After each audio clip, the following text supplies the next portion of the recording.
Over the next number of weeks, I will be making 9 videos featuring categories of my home area picks based on various specific criteria. Make sure you subscribe and hit the bell so you will be notified each time a new video in this series is available.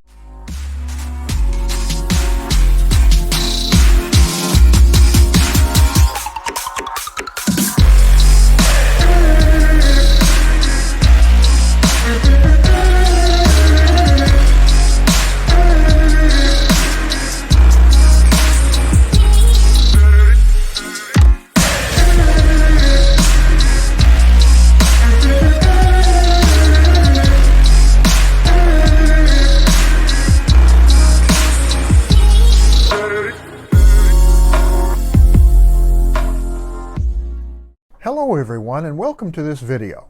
We have a lot to cover today, but before we do, consider reaching out to me with your specific question. I try to create content that's informative, but it is still general in nature, and I will be able to personalize your moving experience after you reach out and we have a conversation. All my contact information is given in the Show More section at the bottom of each video. Thank you. In this video, I will divulge my picks for $1 million and up property, in many cases multi-million, which communities in the Portland-Vancouver market are my favorites for multi-million dollar properties. And stick around to the end because these are in no particular order, but my favorite is at the end of this video. And we're going to get after it right now.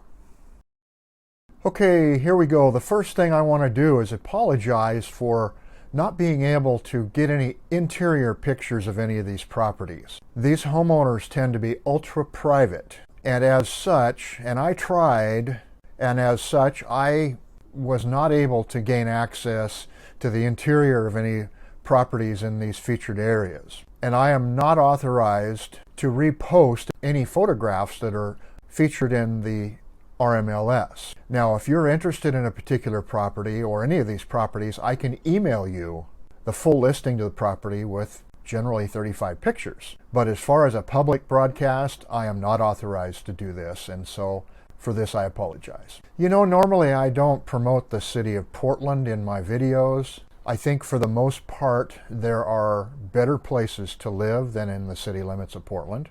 But some of these communities are just hard to ignore. These exclusive communities offer some things that are just too good to ignore because of the lifestyle that they offer.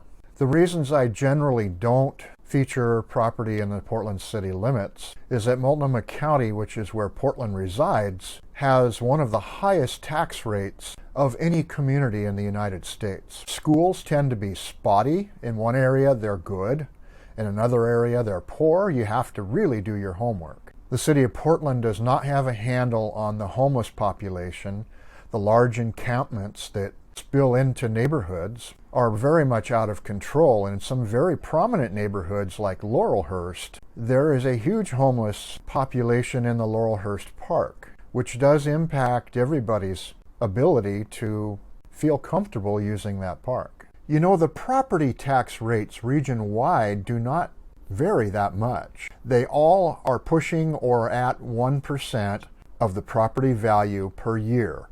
This would mean $1 million property would have a tax rate, if it was assessed at 100% of the market value, a $1 million property would have a $10,000 a year tax bill.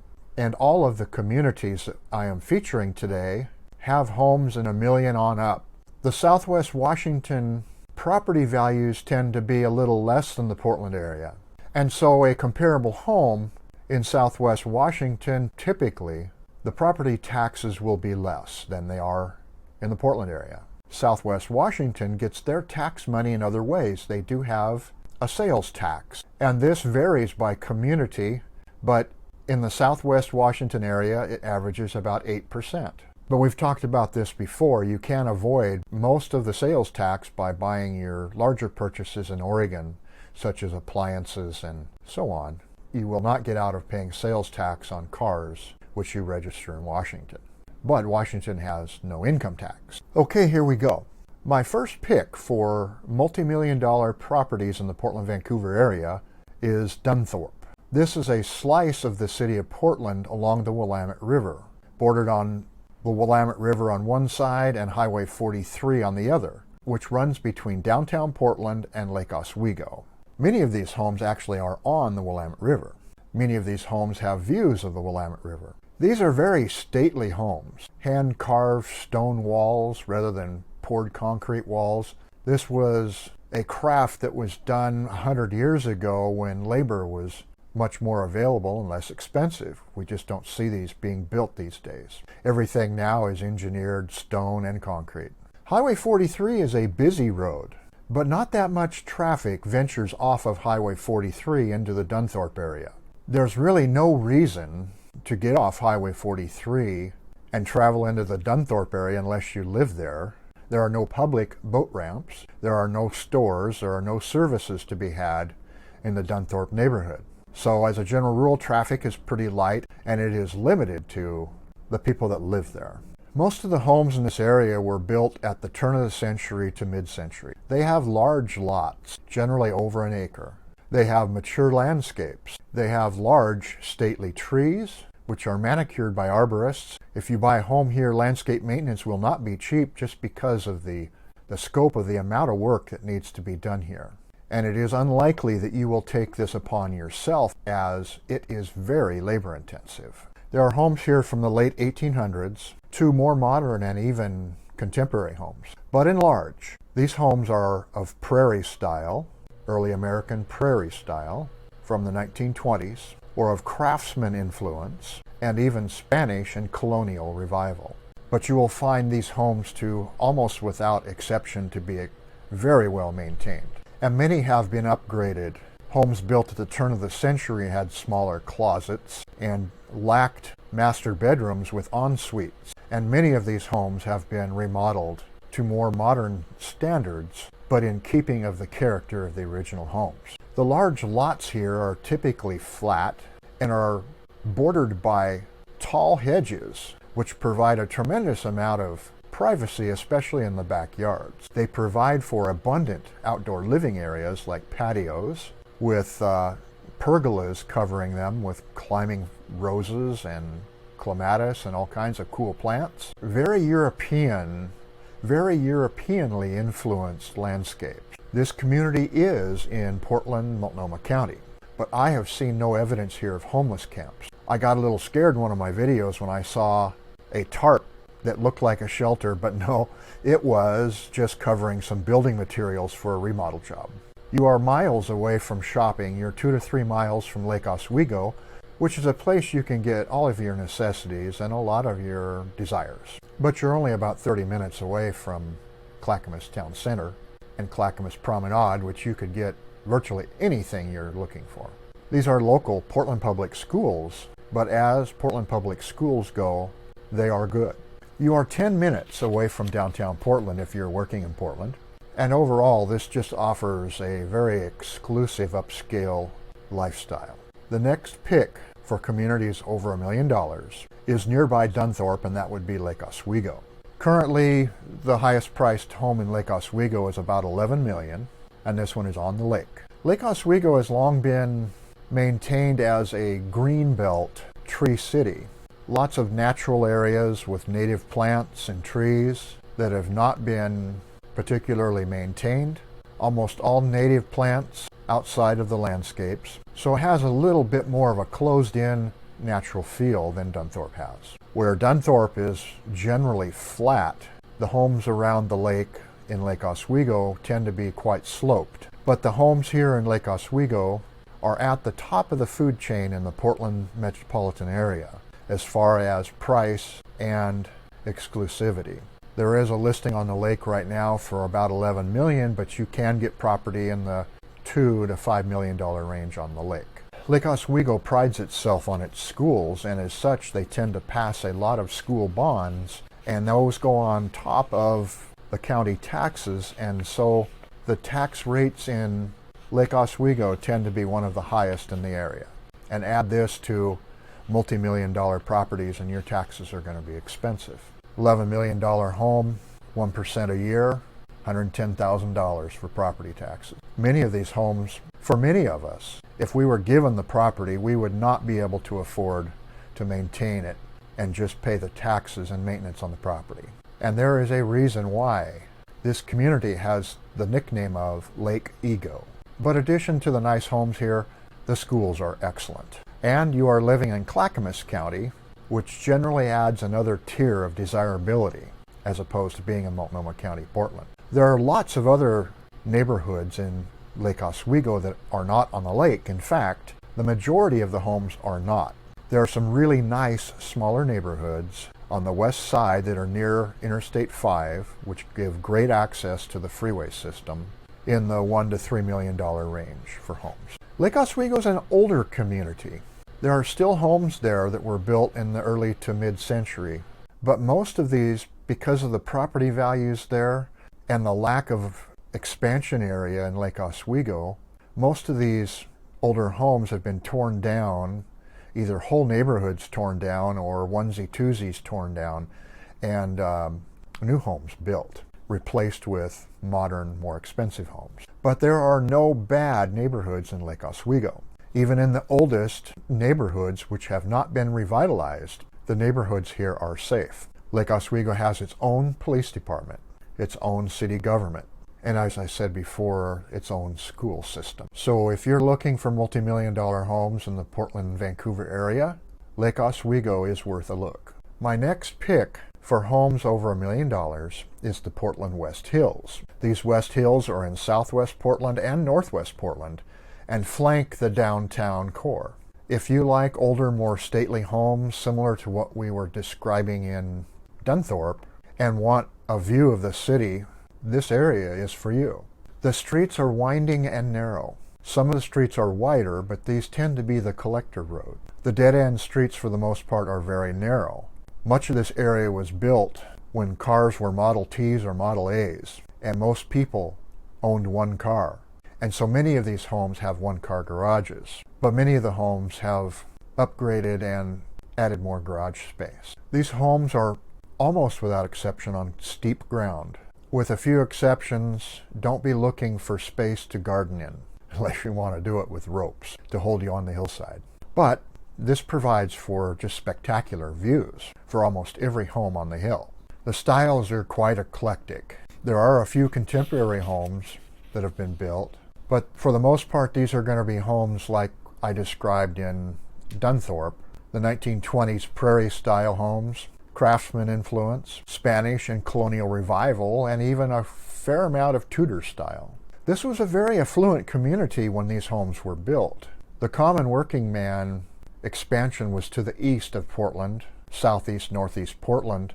This area was a very exclusive area when these were built, and it still is. Many of the streets here only have homes on the downhill side, as it would be very expensive to build from the street up on a lot that has a 45-degree slope.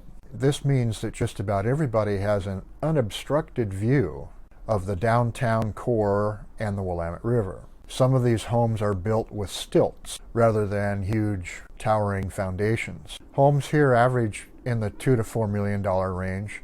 There are some here in the $1 million range, but they are far and few between. This is Portland Public Schools, and the schools here tend to be marginal at best, but you can probably afford to send your kids to private school. This is a true bedroom community. There are no services up on the hill. You have to drop down off the hill into the flatland of the city core to get into southwest and northwest Portland, where you will find lots of places to eat and brew pubs, microbreweries, all kinds of cool places to go. But there's absolutely nothing on the hill. There is not much of a draw for the homeless population to venture up the hill. And once you're up the hill, there really is no parks or open spaces for them to pitch tents. So I have seen no homeless camps in these areas. But nearby you will find Forest Park, which is the largest inner city park in the United States. It has miles of walking trails, places for you to ride your mountain bike or to hike, lots of natural beauty. There really is no improvements to the park other than trails that have been put in. You'll see all kinds of wildlife in the park, even deer and elk, but I'm sorry, you can't hunt there. It's still within the city limits of Portland. This is truly a spectacular park, but periodically we do hear of some homeless encampments in this park, and it's a very remote park without improvements. I would encourage women who are venturing by themselves to take a dog with them. We see this quite a bit. It tends to provide an extra layer of safety for using the park. It's been quite a while since I've heard of an incident in the park involving recreators and homeless people. Okay, next, we're going to drop down off the hill and we're going to get into the condos of downtown Portland, both northwest and southwest Portland. Most of these buildings have penthouses. There are only 1 or 2 per building, and these offer crazy views on a 15 to 30 story building. Top penthouse in downtown Portland right now is $4.4 million, and it has 5,700 square feet. You are on top of the world here, with views in all directions depending on which room you're in. HOA fees in this $4.4 million condo are $5,000 a month. But don't freak out. The average condo HOAs in northwest, southwest Portland are $500 to $1,000. And the penthouses, typically the HOAs by the square foot actually get more affordable as the unit gets larger. And again, taxes are going to run about 1% of the assessed value a year. And for some reason, the downtown core seems to be assessed right up against the true market value.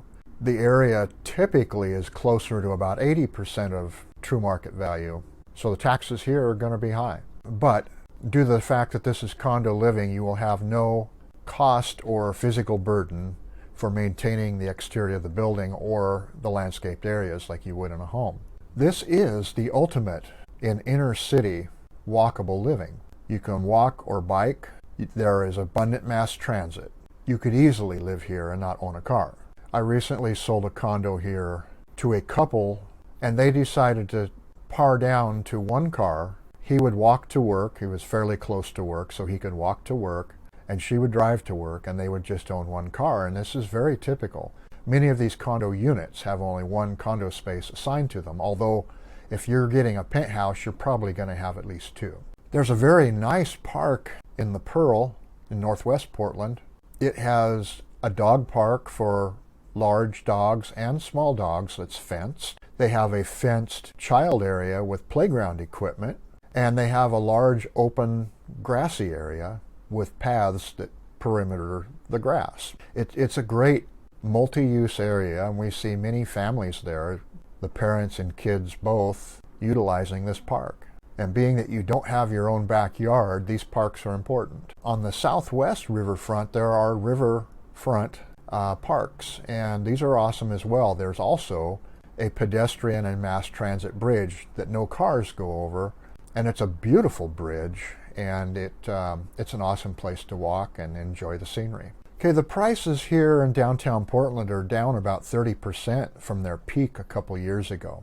I think there's a 2-part reason for this. Number one, COVID-19 is driving a lot of people into the suburbs to live in single-family homes where they can really isolate away from anybody. We're seeing a huge spike in people wanting to live in homes rather than condos. The other reason is the downtown core has been plagued with riots for the last year. So we're seeing a lot of windows broken and people not feeling safe coming and going from their condos. So for these 2 reasons, the prices have dropped. But I see a real upside in equity in a short period of time when we get a handle on this coronavirus and things settle down politically. These prices are artificially low, and there's a lot of inventory of condo units right now. But for some, this is a lifestyle which cannot be ignored. Okay, this is the last one. My favorite pick for communities with homes over $1 million is in Camas, Washington. This is the only offering that I'm featuring in Washington. This community offers lake view or lakefront living. Many of the homes are sitting on a golf course. You have territorial views to the north of the mountains and undeveloped natural territory. Right now the mountains are snow covered. It's very beautiful. But again, you're not looking at urban sprawl past your neighborhood. This is a much different lifestyle experience than any of the other communities that I've featured. Camas is removed from the city of Portland Even Lake Oswego is pretty much uninterrupted between Portland and Lake Oswego. In other words, there's urban sprawl between Portland and Lake Oswego. Although it is a community of its own, it is connected to Portland. Camas is not. Camas is on the other side of the river, and it is a true bedroom community.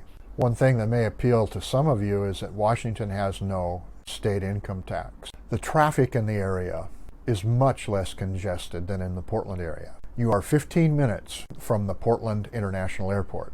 You are an hour from White Salmon and Hood River along the Columbia River.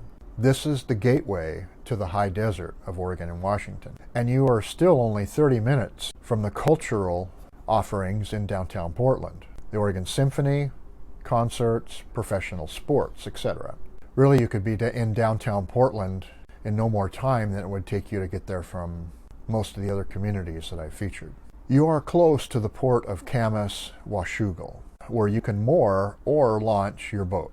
There is world-class salmon and sturgeon fishing available here, besides the endless opportunities for recreation on the water.